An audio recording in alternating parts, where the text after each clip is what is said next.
Hello friend! Accessories are an integral part of your Terraria journey. They can give you so much utility, such as a dash, flight, or even doubling your DPS with some weapons. But well, there are just so many of them. Which ones should you choose? This video will cover the most useful and game-changing accessories you absolutely can't miss. I'll cover both general use accessories and class-specific ones too. If you're new here, I'm Zuzucorn and I aim to entertain you, encourage you, and offer you a place to call home. So subscribe now and join the Zuzucorn family. The first accessory you absolutely can't miss out on is a dash accessory, namely the Shield of Cthulhu or the Master Ninja Gear. These accessories give you the ability to dash by inputting two directional keys in quick succession. It might sound kind of lame at first, but when you actually use it, you'll realize it's game-changing. This allows you to change direction quickly in the air and helps you avoid enemies easily if you time it right. The Shield of Cthulhu is an expert mode exclusive drop from the Eye of Cthulhu. It offers you a short dash that also makes you invulnerable. Using the Shield of Cthulhu, you can damage enemies with your dash, but also use it to pull off high skill methods to avoid bosses like the Queen Bee or Duke Fishron. The Master Ninja Gear on the other hand is available in all worlds after defeating Plantera. It requires the Tabai and Black Belt from Bone Lees, and climbing claws and shoe spikes. This accessory gives you a relatively longer dash, but no iframes. However, in return, it gives you a set chance to avoid enemy attacks, kind of like the hollowed armor set. I personally prefer the Master Ninja Gear because of the longer dash, but if you love the shield's iframes, then stick with that.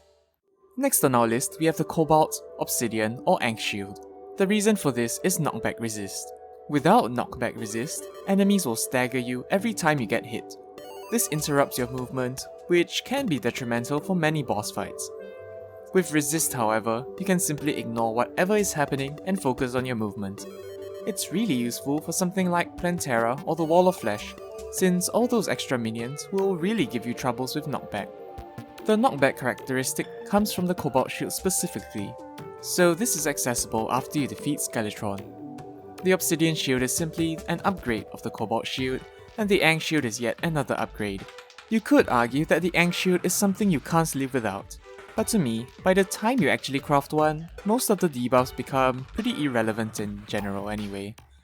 What matters the most for me is still knockback and fire resist, so I usually keep the Obsidian Shield because I'm lazy. Next we have the ever popular wings.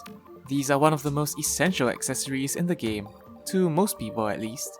Wings allow you to fly and also prevents fall damage.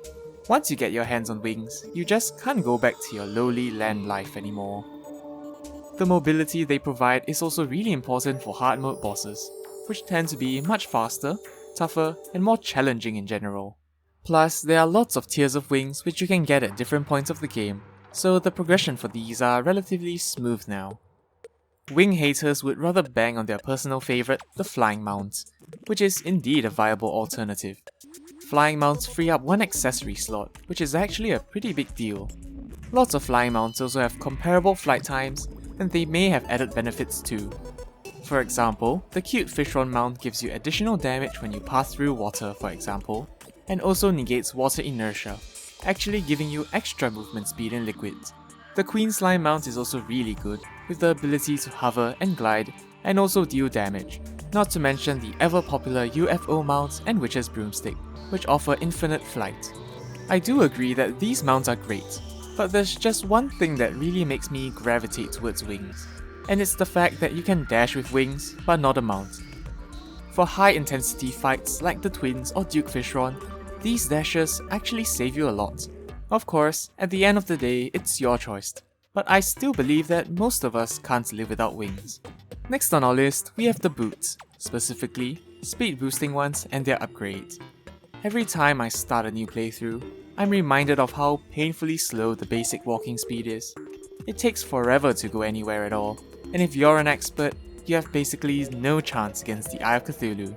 Once you get your hands on a pair though, you can never go back. Top speed becomes your new baseline. Some people do think boots are redundant after you acquire wings, which is pretty fair, but to me, even with wings, touching the floor without boots brings you to this painfully slow speed. And since you can't fly forever in most cases, it could still screw you over during a boss fight. So yeah, boots are something you just can't miss out on. Last on our list for general accessories, we have the class emblems.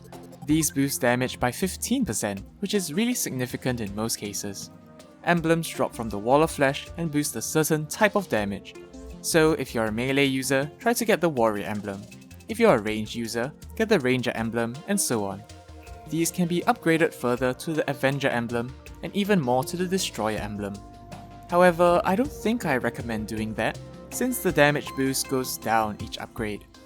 However, the different upgrades do stack, so if you wear a warrior emblem and an avenger emblem, that's a 27% damage boost.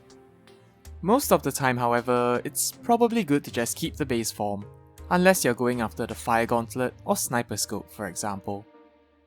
Before we move on to the class-specific accessories, why not check out this amazing real-life vanity set?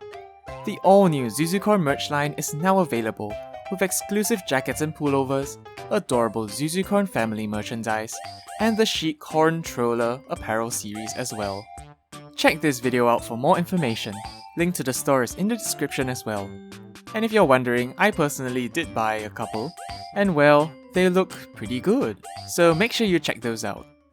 Now on to our class-specific accessories, we have none other than the Feral Claws for melee users. The Feral Claws boost your melee attack speed by 12%, which is a huge difference that you can actually feel. It also gives all melee weapons auto swing, which is a pretty big deal.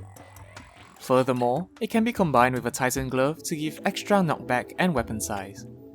At this point, you could go for the more defensive Berserker's Glove, or the more offensive Mechanical Gloves to the Fire Gauntlet. Note that the damage loss from Mechanical Glove to Fire Gauntlet has been removed, so feel free to upgrade that. The point is, the Feral Claws are an integral part to getting important melee accessories, and the auto swing property is just amazing, especially combined with the melee speed boost it gives. If you're playing melee using swinging weapons, you just can't live without this. The only exception is if you're a yo-yoer, which brings us to the next essential accessory, the yo-yo bag. The yo-yo bag combines all the yo-yo accessories into one, giving you the benefits of all of them. In essence, it increases your yo-yo range, gives you an extra yo-yo, and gives you 2 counterweights to protect yourself. It's crafted using string, a counterweight, and the yo-yo glove. The last 2 components can be bought from the skeleton merchant. If you're a yo-yo main, how could you possibly pass up the chance to double your damage? For general melee users, we also have the Frozen Shield, which basically gives you the effects of the Frozen Turtle Shell and the Paladin Shield. The Frozen Turtle Shell drops from Ice Tortoises and give a 25% damage reduction when under 50% health. This means that you only take 3/4 of damage when below half health. It doesn't seem like much, but it will save you in the most dire of consequences. Even if you're playing solo, this is great, because the Frozen Turtle Shell only gives you 1 defense. It's a great defensive item if you want to use it, and it also provides knockback resist. For Ranger Pals, we have the Magic Quiver for bow users. This accessory drops from skeleton archers in hard mode, and well, let's just say it gives your arrows some pretty substantial boosts. The Magic Quiver gives 10% damage, 10% knockback, 100% arrow speed, and 20% chance not to consume any ammo. If you notice, the arrows really get notably much faster. This also means that it'll be much easier to hit your enemies where you want it to. More connected hits means more DPS, so it's something bow users absolutely can't miss. Just a sneaky addition here. I know these aren't accessories, but ranger friends shouldn't pass up on the Endless Quiver or the Endless Musket Pouch. These take 4 full stacks of basic arrows or bullets to craft, but give you infinite basic ammo. You might think it's not worth using it, but honestly, for most cases, using any better ammo is kind of a waste. Maybe it's just because I'm lazy to restock and rebuy marginally better stuff like silver bullets, but whichever it is, I think it's a huge quality of life item that you can't pass up on. For mages, we have the Mana Flower and its upgrade line. This accessory allows your character to automatically drink mana potions if you have some in your inventory. This is a huge quality of life improvement because you don't need to mine your mana that much, which is the main limiting factor for mages. Do be mindful that drinking potions this way still gives you the mana sickness debuff, which lowers your damage for some time. However, overall, a lot of people can't live without this. Some argue that mana regeneration potions are all you need, and I agree. When using mana regen potions, all you need to do is wait a second or two for full mana again. Plus, these potions won't reduce your damage. However, if you just want a simple time where you don't need to worry, then the mana flower is for you. You'll need some micromanaging if you're using the traditional methods. Plus, have you actually used the last prism for more than 5 seconds? Once you do, I don't think you can ever go back. Well, at that point, damage reduction is pretty negligible anyway. Lastly, for summoner enthusiasts, minion slot accessories are absolutely essential. An extra minion means a substantial boost to your damage.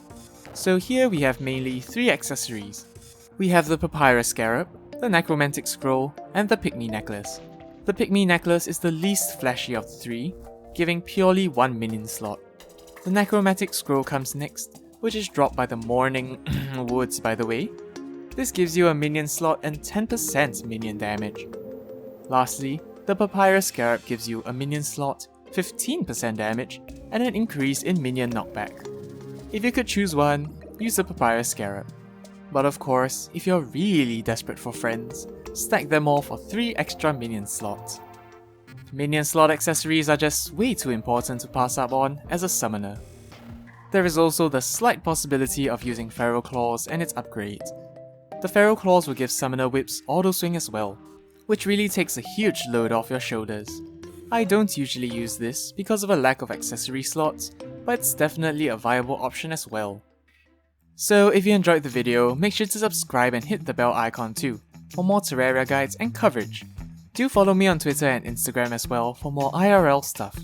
Don't forget to check out the new merch too. This has been Zuzucorn Games. Have a nice day, and have a great week ahead. Bye bye!